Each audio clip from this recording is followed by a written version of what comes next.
Hi, my name is Tori Stevens, and this clip is going to be for a 5th grade life science lesson. The standard is organisms perform a variety of roles in an ecosystem, with the standard being food webs can be used to identify the relationships among producers, consumers, and decomposers in an ecosystem. So I kind of made a makeshift classroom out of my kitchen, and my mom and my fiance are going to be my students. All right, so to start off the lesson, I will engage my students by just refreshing their memory about what food webs are and just kind of see what their prior knowledge is about it. So to do that, we are going to create a graffiti chart. So this is my dry erase board that I made. And so I would write up there producers, consumers, and decomposers. So then I would have my class just tell me everything that they know about producers, consumers, and decomposers. So my students are my mom and my fiance, and so I don't know what they know about it, so I'm going to get their prior knowledge about the topic right now. Okay, so who knows something about decomposers, producers, or consumers? Yes. I know something. Are you going to write it? Yeah. Okay. Typically, they would come up, I would have all the different colored markers, and they would come up and write it wherever they did, and then it would look like graffiti. But just for this clip, I'm just going to write what they say. A decomposer Okay. breaks things down. Breaks things down, okay?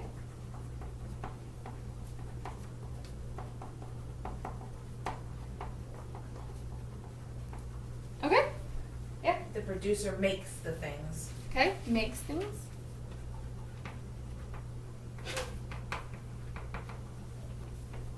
Okay. And the consumer uses them. Okay. Consumer uses them. What do you mean by things and them? Do we know? It's okay if we don't know. I just want to know what we do know. Do you know anything else about producers, consumers, or decomposers?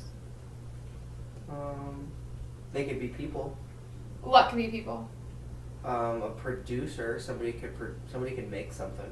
Okay, so you think a human could be a producer? Mm-hmm. Okay. All right.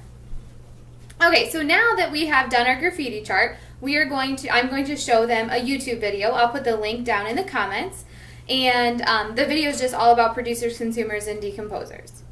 I'm very surprised you know how to. Okay, so while they were watching the YouTube video, the students were to write down something that the video said that they did not know, at least one thing. So that would be like an exit slip that I would collect at the end of class just to make sure that they were paying attention during the video. So now I'm going to reevaluate my class and see what else we can add to this chart of things that they learned, or maybe they put some things up here that were in the wrong spot that they want to change around. Okay, so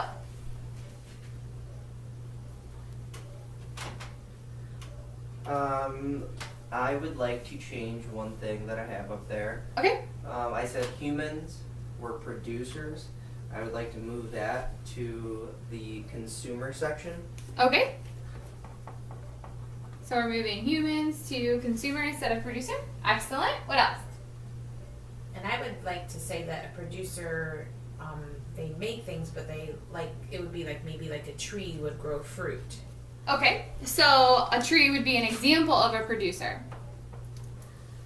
So did you learn about what the things are? So we said make things, break down things. What is that? What is that thing? Food. Food. Yeah. So it makes their own food. Yes.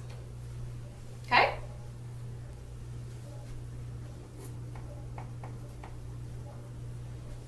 Right. Okay. Anything else? Did you learn about any examples of them? Was consumers right? It actually uses the resource. Like snails and worms would be decomposers. Yes, excellent. So snails, worms. In the video, we also learned about fungus, can break down, can decompose.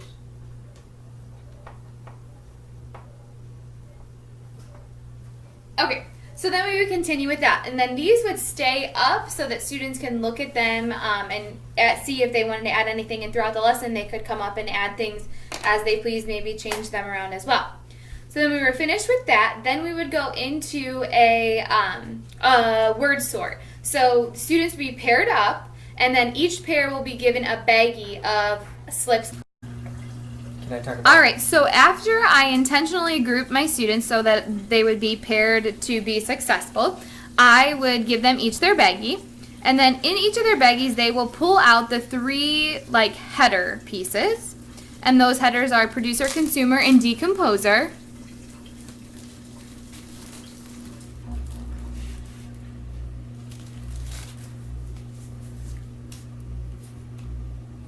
So these are the 3 columns.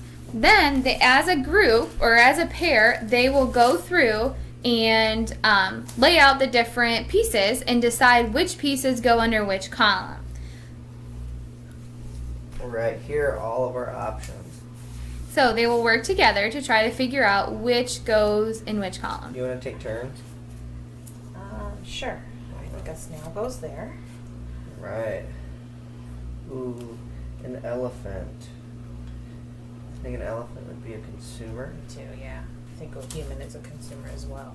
A cow, I think, would be a consumer. All right, so this is what the word sort will look like after it is all finished. And like I said before, the graffiti chart will still be up on the board so they could use it as a reference. I encourage them to do it all but just between their 2 brain powers, but that was up there on the board if they did have any questions. All right, so after students have finished the word sort, they will go back to their own seats and they will receive this graphic organizer. This is just a rough copy of what it will look like, but basically it will be a Venn diagram with an extra circle at the bottom. So the circles that are overlapping, that's where they will write the similarities between the different consumer, producer, and decomposer. And then in the bigger areas, that's where they will write the differences, how they are different. So this goes with showing how to compare and contrast the 3 different roles in an ecosystem. And how I have these circles really small, they'll need to be much bigger because they will be explaining themselves, so they'll need a lot more room to write. I will also encourage students that they could just get a separate sheet of paper if they feel more comfortable with more room. All right, and then the final step, their final assessment for this lesson would be I would give everyone a blank sheet of paper, and then they would be creating their own food web. So that would give them a rubric that they would have to follow, and it would be they would have to have at least 2 producers, at least 2 consumers, at least 2 decomposers, and then show different paths of how the different chains relate with one another to create that entire web.